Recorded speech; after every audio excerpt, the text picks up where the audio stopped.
A watch is a status symbol and a statement, particularly for those in business. For some leaders, a wristwatch is more than a time-telling device. A watch is the greatest icebreaker there is. Also, a watch tells people about the type of person you are and what you value. But do you know what type of watches do powerful and most influential leaders of the world's war in the time? With worldwide politics and politicians so regularly seen on our screens, we can't help but be fascinated not only with their policies but how the big players stalking the corridors of power keep up with their unrelenting schedules.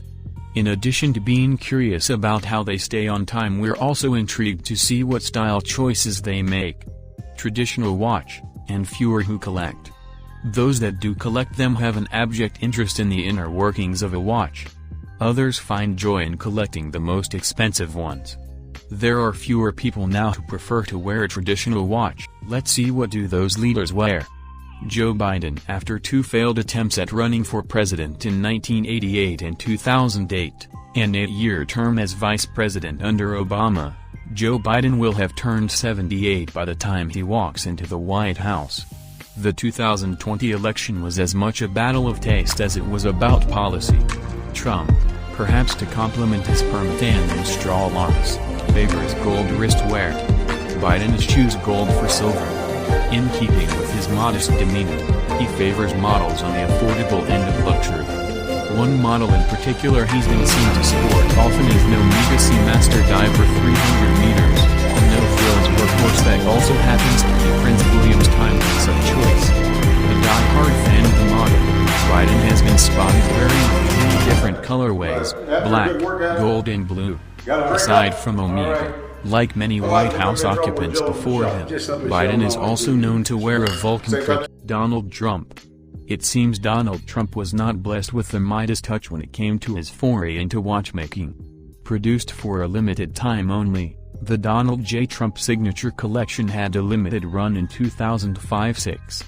The pamphlet that accompanies his watches says, "Time is money, so the watch you wear matters." It continues, using only the highest quality materials, these watches are solid, great looking and above all, accurate. My signature collection of fine timepieces are designed to be on the money, every time. Signed by Donald J. Trump. So on the money, in fact, that he's only ever been seen wearing watches from Patek Philippe and Rolex. While affordable quartz watches stand for a noble down-to-earth attitude, higher quality or more expensive models, on the other hand, are associated with sovereignty and dominance. Barack Obama. Leave your watch choice to the Secret Service and you're left with a timepiece of such bland mediocrity. We're amazed Obama didn't send it off to Guantanamo. Of all the tough but affordable watches the Secret Service could have chosen to gift Obama on his 46th birthday, Luminox, Hamilton, Timex etc., they decided on the Jorg Gray 6500 chronograph, the kind of watch you're given when you've just hit puberty. With its generic dial, garish logo and insignificant, but reliable, to be fair, Japanese movement, it's a good thing he doesn't have sons who will inherit it. We'll take Obama's previous no-frills tag heuer thanks. With his statesman-like persona, and sometimes wacky sense of humor, he will definitely not be forgotten. Especially since he was America's first African-American president. But like with most presidents, many people want to know the kind of watch a man of that stature wears. Is it a Rolex? Kind of. But he did not wear one in office. Kim Jong-un. Unlike his outfits, Kim Jong-un likes to keep his accessories simple. Switzerland banned exports of its watches to the secretive state back in 2016, so we can only assume that the Omega de Ville was a previous purchase. An interesting choice for any world leader. The Movado Museum timepiece is something of an icon in the design world and is displayed in New York's MoMA. With a chic black dial, gold case and single gold dot at 12 o'clock, the museum was designed in 1947 by Bauhaus-influenced artist Nathan George Horowitz.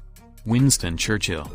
Winston Churchill was a fan of the finer things, Paxton and Whitfield cheese, Henry Poole suits, Paul Roger and Breguet. Accompanying him throughout his life was a Breguet No. 765, commissioned in 1890 by his grandfather John Spencer Churchill. the 7th Duke of Marlborough. Despite the gradual shift in popularity from pocket watches to wristwatches, Churchill was decidedly old-fashioned. He supposedly kept a pocket watch on him at all times. Ironic, really, given that he was always late. At his private home in Kent, staff would set all the clocks 15 minutes forward to ensure he would make meetings on time. Unbeknownst to them, he always knew what the actual time was thanks to his beloved turnip. After a while, Winston Churchill took a brief reprieve from politics and returned to writing, publishing 2 more books and receiving the Nobel Prize in Literature. John F. Kennedy. Along with his wife Jackie, he reshaped the way in which presidents interacted with the media, using the power of PR to create a truly American mystique. His personal sense of style remains to this day untouchable. Of the several watches owned by America's Golden Boy, one that features in numerous pictures is an Omega Ultra Thin, reference OT 3980, with an engraving on the back, gifted to him by friend Grant Stockdale prior to his election win. Stockdale was clearly an optimist, often mistaken for a Cartier tank. The watch was worn at his inauguration in 1961. From a friend. Perhaps the most notorious of all of JFK's watches is the one he never wore, a solid gold Rolex Day-Date given to him by Marilyn Monroe in 1962 for his birthday. The actress is believed to have given the watch to aide Kenneth O'Donnell, who passed it on to the president. And then there is one more thing on because the you back mentioned the were letters. the words, So Jack John with Fitzgerald love as Kennedy always from received Maryland, 2 May watches 29, at the same time. 1962. Richard Nixon. Though Richard Nixon's most worn watch was a Vulcan Cricket, the Omega Speedmaster created for the Apollo 11 moon landing deserves a special mention. Unveiled in 1969 after the July mission, Omega created a gold version of its original moon watch.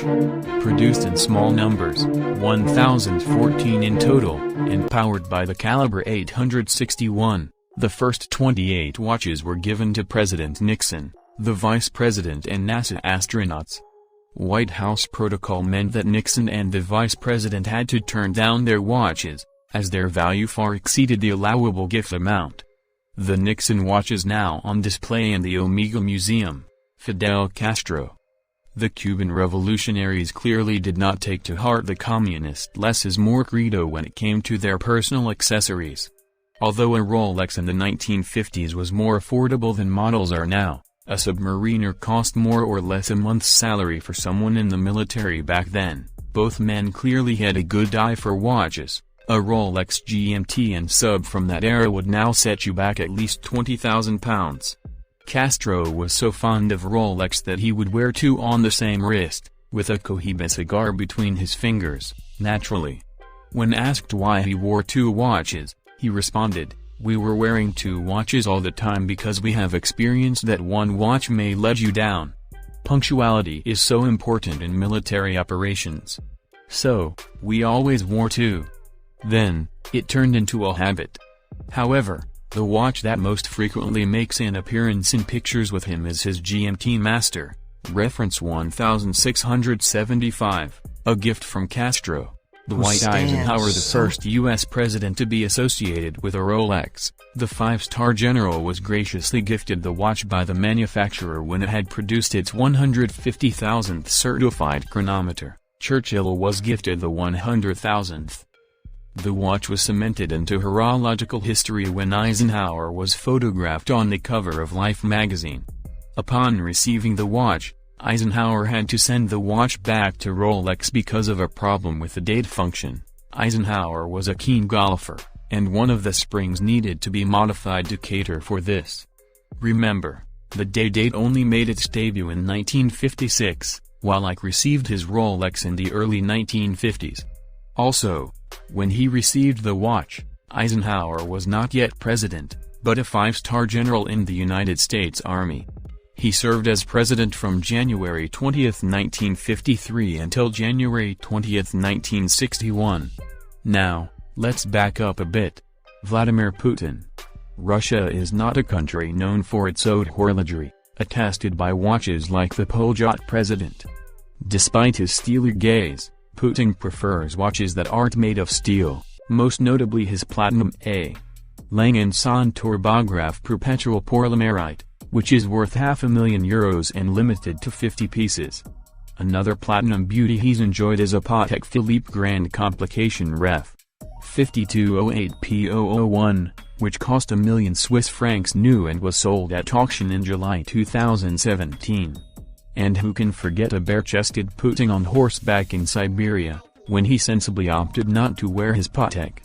On this occasion, we assume he was wearing one of his favorites, an IWC Mark 17.